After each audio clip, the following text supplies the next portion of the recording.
Halo semuanya, Assalamualaikum warahmatullahi wabarakatuh.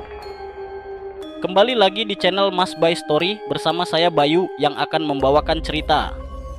Terima kasih untuk teman-teman yang sudah mengklik video ini. Semoga apa yang saya bagikan bisa menghibur teman-teman semua. Pada kesempatan kali ini, saya akan membawakan cerita yang berjudul Mes Karyawan Berhantu. Oh iya, jangan lupa untuk bantu like, komen, dan subscribe channel Mas Bay Story agar channel ini dapat berkembang. Dan jangan lupa untuk aktifkan lonceng notifikasi agar tidak ketinggalan cerita selanjutnya. Jika sudah, kita langsung masuk ke ceritanya.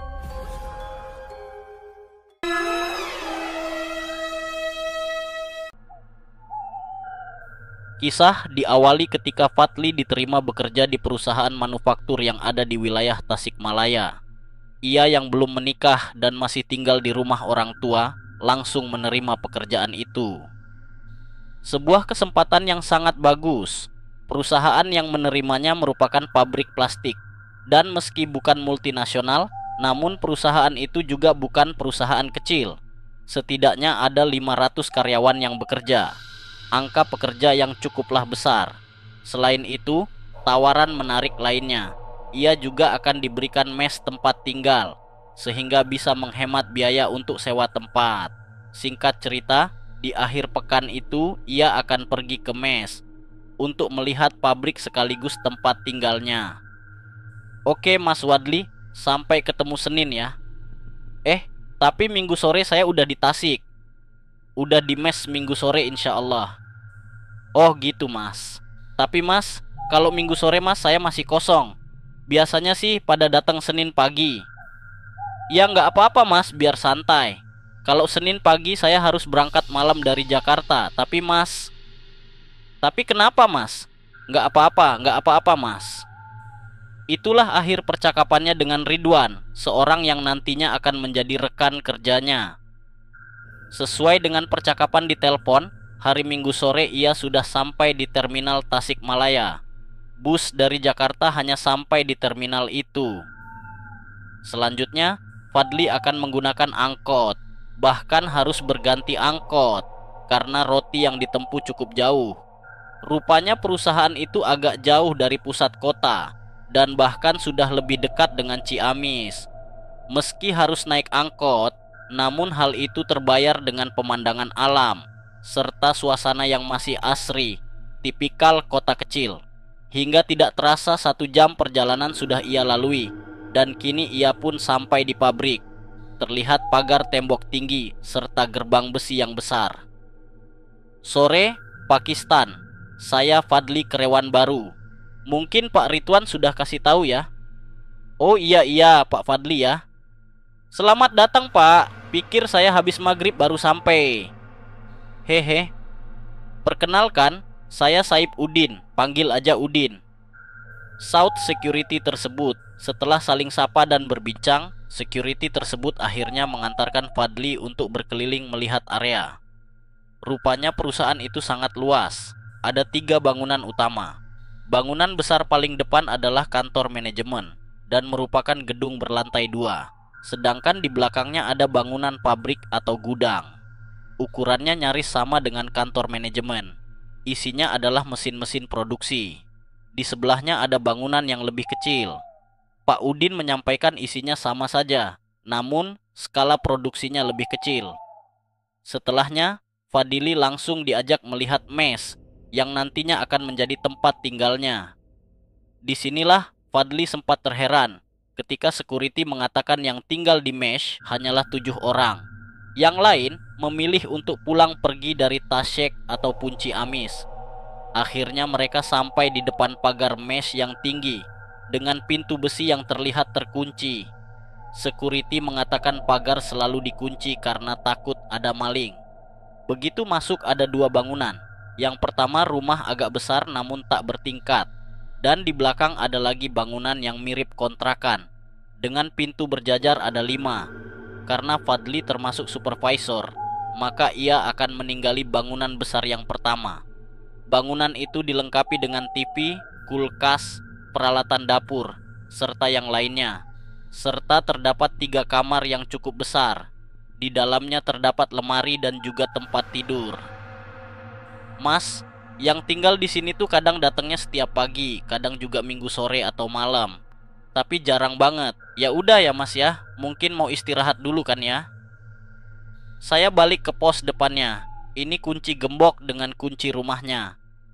Pak Udin pun akhirnya pamit meninggalkan Fadli. Melihat kondisi Mesa sejuk dan jauh dari keramaian, Fadli berpikir seharusnya ia akan betah tinggal di tempat tersebut. Seharusnya begitu. Setelah melihat-lihat seorang diri, ia akhirnya memilih kamar yang tengah. Kamar pertama terkunci, dan mungkin sudah ada yang menempah hati.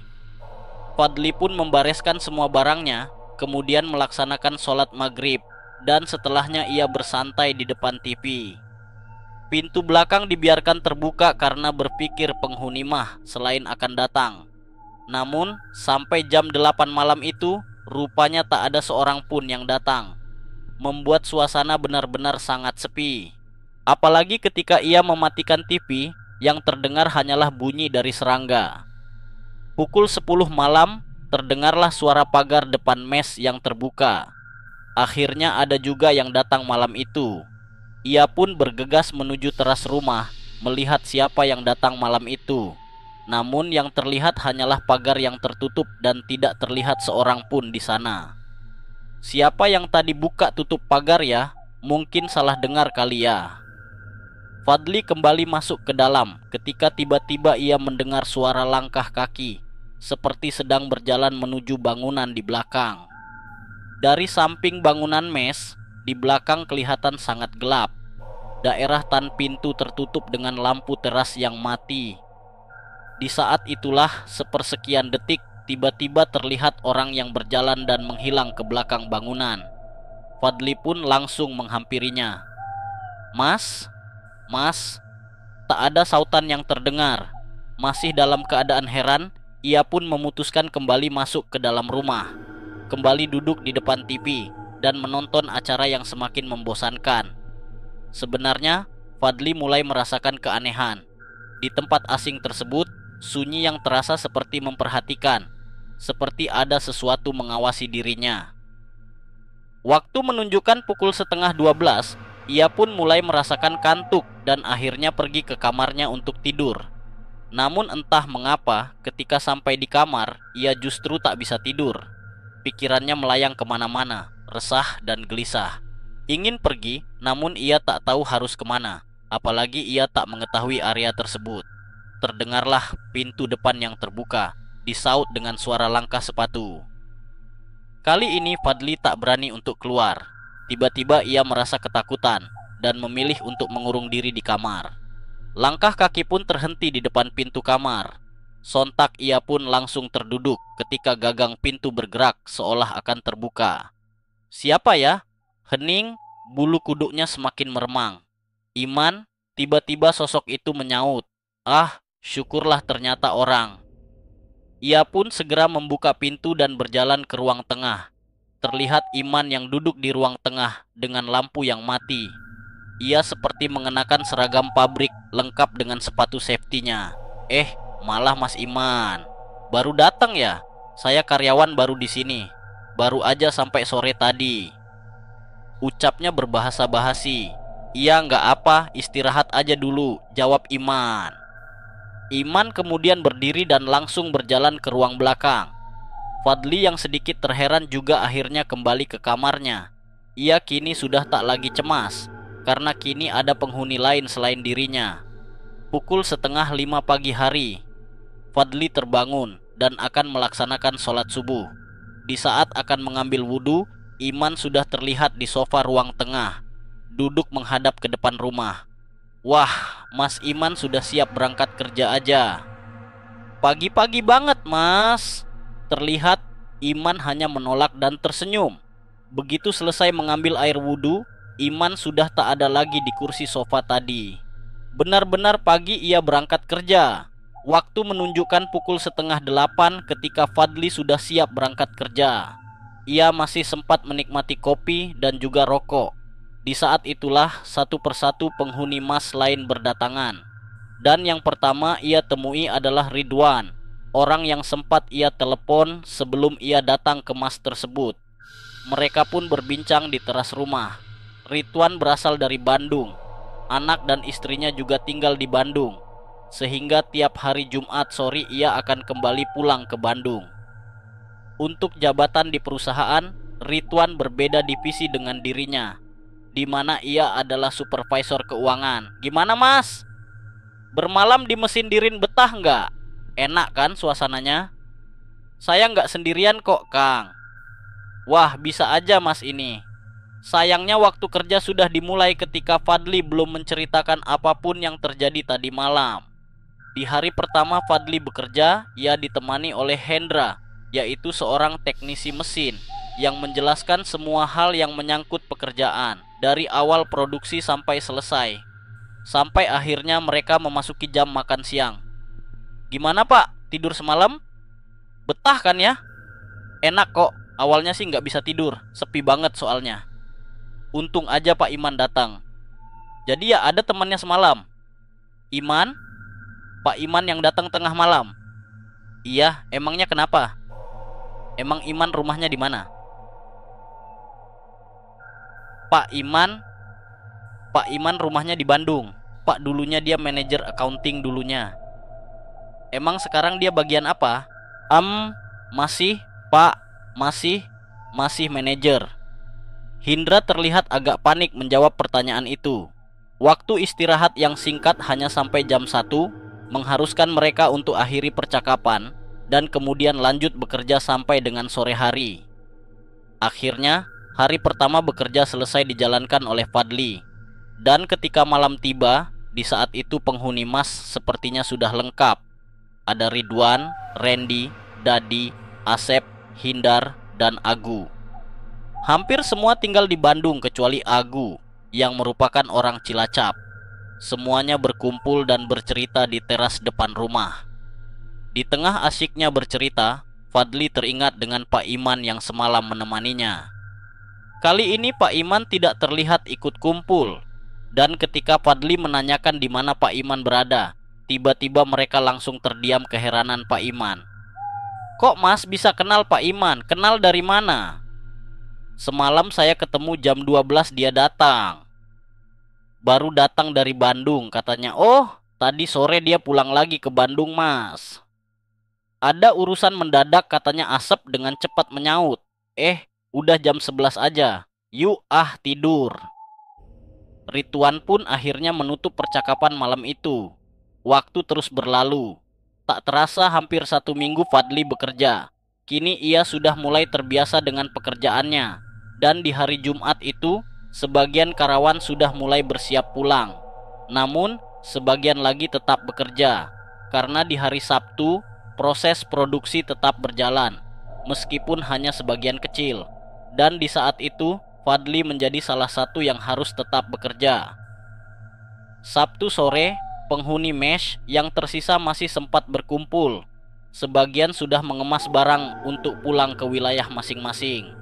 Karena Fadli tinggal di Jakarta dan menurutnya cukup jauh, ia memilih untuk tetap tinggal di Mesh. Sesaat kemudian, Ridwan datang dan mengajaknya ke Postam untuk berbicara. Dari rautnya ia terlihat serius. Jadi gini Mas, waktu itu kan Mas Fadli cerita kalau pertama kali nginep di Mas itu, Mas Iman datang kan ya. Nah, ini saya mau cerita dikit ya. Semoga Mas Fadli nggak ketakutan nanti. Fadli semakin penasaran apa yang akan diceritakan. Apalagi memang Mas Iman tidak pernah terlihat lagi. Pak Iman itu bener, dulunya manajer accounting di sini. Rumahnya di Bandung. Senin sampai Jumat dia tinggal di Mas kita itu. Di rumah itu Mas. Terus sekitar 6 bulan lalu, ketika sedang jalan ke sini dari Bandung, Pak Iman kecelakaan motor. Beliau meninggal di tempat kejadian Mas. Dulu-dulu, aku dengan Asep itu paling jarang mudik. Lebih banyak tinggal di Mas ini. Tapi karena banyak kejadian serem, akhirnya mereka memilih untuk pulang di hari Sabtu Minggu. Kami juga berapa kali pernah lihat Pak Iman datang ke masjid ini tengah malam. Ridwan berbicara dengan suara nyaris berbisik. Fadli tentunya syok mendengar itu. tak tahu harus berbuat apa. Dan sialnya, kini Fadli harus kembali ke masjid itu seorang diri. Apa yang diceritakan oleh Ridwan membuat Fadli menjadi was-was. Apalagi ketika hari memasuki maghrib, bayangan mengenai Pak Iman terus berkecamuk dalam kepalanya. Meski sudah berusaha memikirkan hal positif, namun ia tak bisa mengelak bahwa ia kembali memikirkan Pak Iman. Malam itu semua lampu di mes ia nyalakan, tentunya agar suasana tak begitu mencekam. Dan mendekati tengah malam, Fadli sudah mengurung diri di kamar. Malam dilewati dengan penuh rasa was-was. Untungnya tak ada peristiwa aneh-aneh yang terjadi sampai dengan subuh hari. Akhirnya Fadli pun merasa lega. Minggu pagi itu ia habiskan waktu dengan menonton televisi, mencoba untuk bersantai dan menikmati suasana yang sangat sejuk. Kini tinggal satu malam lagi ia lewatkan. Sebelum esok pagi Mas akan kembali ramai dengan kedatangan rekan kerjanya. Dan ketika matahari mulai tenggelam, mulai muncul pula perasaan aneh dalam dirinya. Kembali ia merasakan sepi dan asing di tempat tersebut. Dan malam itu, kembali ia menyalakan semua lampu dan juga tetap menyalakan televisi. Bahkan ketika semakin malam, ia sengaja membuka pintu depan untuk mengurangi kengerian. Namun sepertinya ia salah. Beberapa kali Fadli merasa ada sesuatu yang memperhatikan dari luar. Ketika ditengok, semua nampak kosong dan sepi. Namun ketika ia kembali menonton, di sudut mata seolah melihat ada seorang sedang berjalan. Dan sekali lagi, ketika menengok tetap tak ada apapun. Merasa semakin parnau dan canggung, Fadli akhirnya menutup pintu depan dan langsung bergegas ke kamarnya. Tak seperti kemarin malam, malam ini Fadli merasakan kantuk lebih awal. Dan benar saja, ia pun dengan cepat terlelap. Fadli terkaget bangun ketika samar-samar terdengar pintu yang terbuka. Dan tak lama kemudian terdengar langkah kaki yang semakin mendekat, membuat Fadli langsung ketakutan. Langkah kaki terdengar cukup lama hingga Fadli seperti kehabisan nyali. Begitu takut hingga ia merasa gemetar seolah mengulang peristiwa sebelumnya. Sosok itu mengetuk pintu kamar. Gagang pintu juga terlihat bergoyang-goyang, seolah berusaha untuk dibuka. "Iya, siapa ya?" Fadli berusaha bertanya dengan suara gemetar, sementara gagang pintu sesekali masih bergerak. Ia bahkan tak berani pindah dari sudut kamar dan menggunakan selimut sampai sebatas leher. Namun tak lama kemudian, Iman. Itulah jawaban dari balik pintu. Ketakutan Fadli seperti sudah di luar batas. "Maaf, saya permisi tinggal di sini." Pada saat itulah gagang pintu berhenti bergerak. Terdengar langkah kaki namun hanya sesekali. Setelahnya suasana kembali sepi. Meski sudah tak diganggu, namun ia tak bisa tidur sama sekali. Akhirnya, waktu memasuki subuh hari. Fadli memberanikan diri untuk keluar mengambil wudhu. Namun, langkahnya kemudian terhenti ketika ia melihat sosok yang duduk di ruang tengah, menghadap ke depan rumah. Kali ini, Fadli berusaha untuk berani. Ia melangkah pelan dan melewatinya ke kamar mandi. Ketika berwudu, Fadli terus berdoa. Dan syukurnya, ketika selesai berwudu, Pak Iman sudah tak ada lagi di tempatnya. Akhirnya, selesailah malam yang menyeramkan. Setelah peristiwa itu, Fadli pun akhirnya pindah kamar. Rupanya rekan-rekan bercerita bahwa dulunya Pak Iman tinggal di kamar yang ia tempati. Meski telah pindah kamar, beberapa kali Fadli masih melihat sosok Pak Iman, bahkan hingga saat ini. Oke, sekian cerita yang saya bawakan kali ini. Semoga cerita yang dibawakan dapat menghibur teman-teman semua, serta cerita yang saya sampaikan bisa menjadi pembelajaran bagi kita semua. Bagaimana menurut teman-teman cerita kali ini? Tulis pendapat kalian di kolom komentar. Dan bagi teman-teman yang ingin membagikan kisahnya, bisa langsung saja klik link Google Drive di kolom deskripsi. Akhir kata saya, Bayu izin undur diri. Wassalamualaikum warahmatullahi wabarakatuh.